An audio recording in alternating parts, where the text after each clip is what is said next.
I tweeted out that we finally had you on the show, and we've been trying to make this happen for quite some time. I mean, thousands of responses. He took me to a public library, and I had no idea what a public library was. Wow. I was 8 years old. When you start getting in the habit of reading when you're 8 years old, that's a different ballgame than if you have to wait till you're a teenager and it's too late now. Including by disarming Tehran's nuclear program. We should all hope that this is the end of the regime's nuclear program and that the great Persian people can now rise up to reclaim their country from this totalitarian regime. Sadly, anti-Semitism has been on the rise here in Canada. Can the government please tell us the extra steps that they will take to protect Canada's Jewish community from anti-Semites who might use the recent events as an excuse for violence? Parliamentary Secretary to the Minister of Foreign Affairs. Thank you, Mr. Speaker, and I want to thank the member for the question. It's important on two fronts.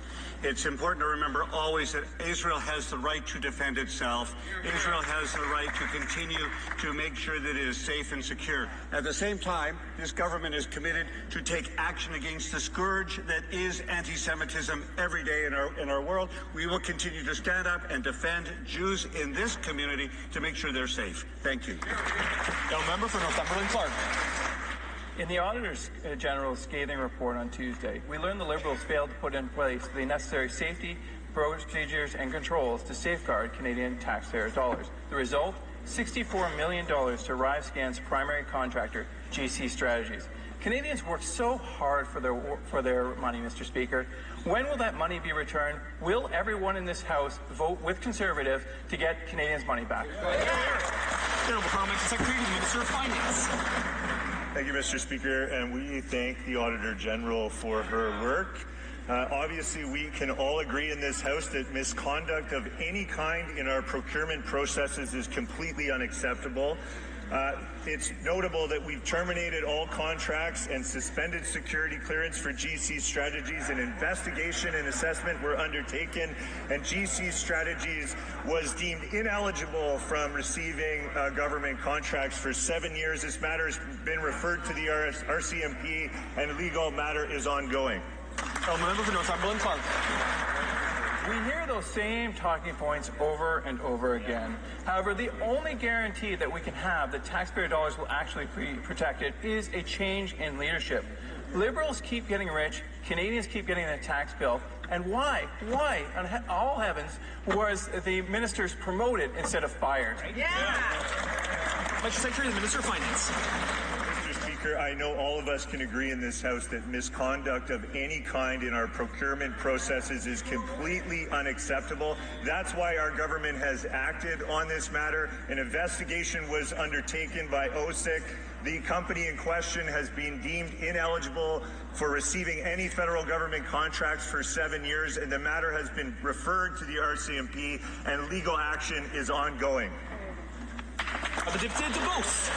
The honourable member for Beauce.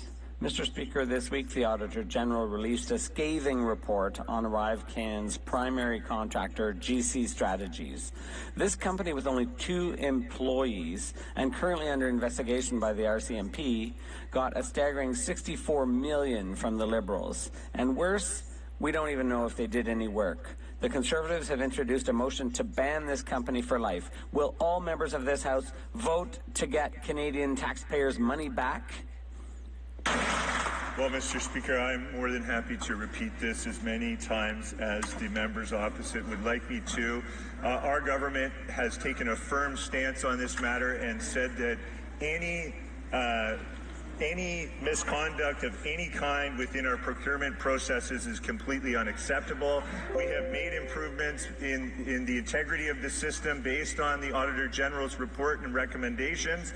We've made sure that GC Strategies cannot no longer receive any government contracts for 7 years, and the matter has been referred to the RCMP for legal action.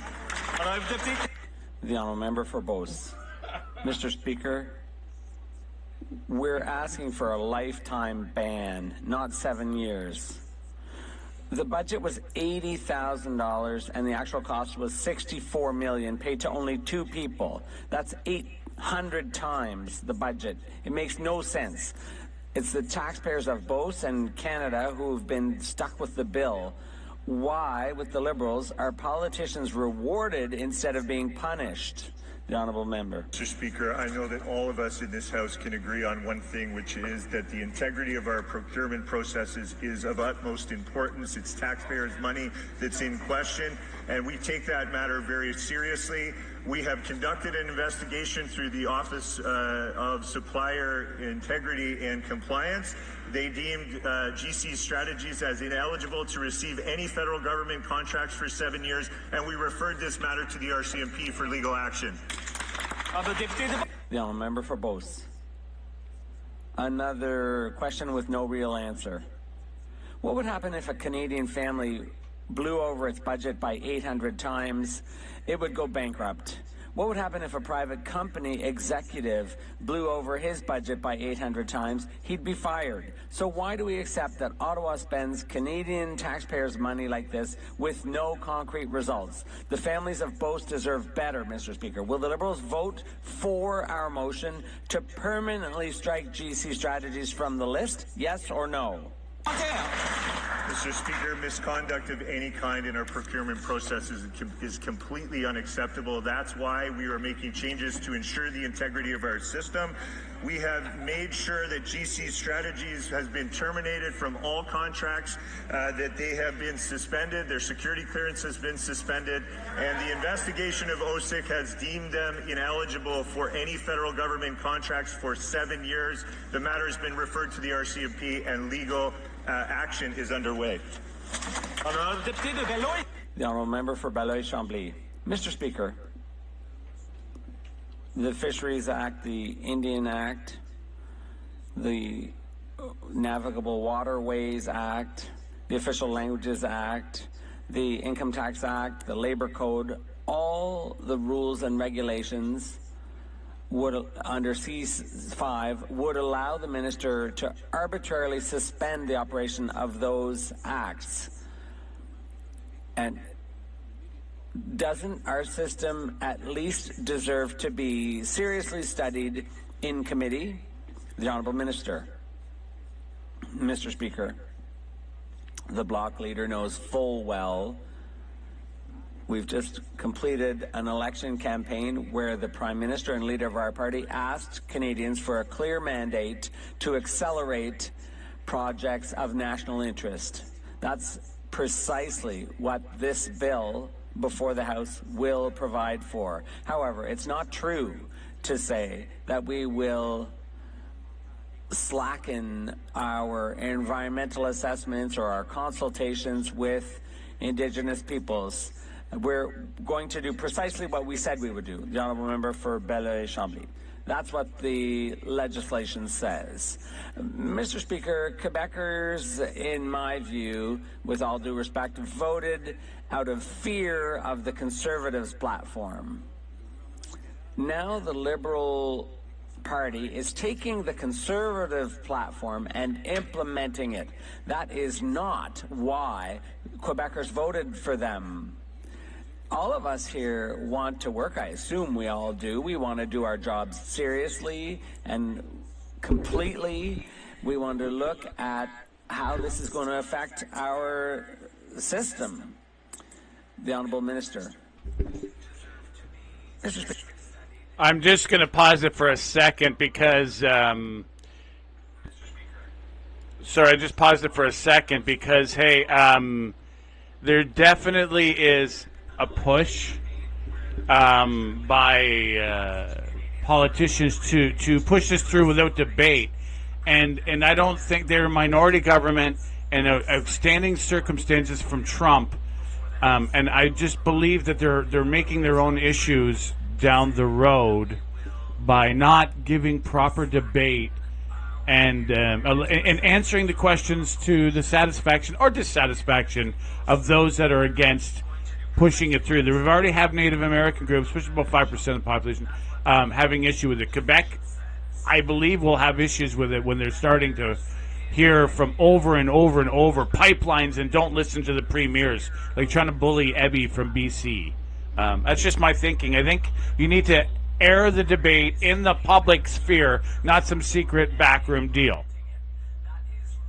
Speaker, you won't be surprised to hear that I don't agree with our friend from the bloc. I don't agree that we took conservative policy and made it our own. On the contrary, Mr. Speaker, page 1 of our election platform, the very first page of our platform, talks about building one economy in Canada instead of 13. And it talks about being able to realize projects of national interest for the first time in a long time. And that's why so many other parties are in agreement with us. The Honourable Member for Gaspésie. Mr. Speaker, C5 gives the Minister the power to put a gag on Parliament and bypass environmental assessments without consulting Quebecers.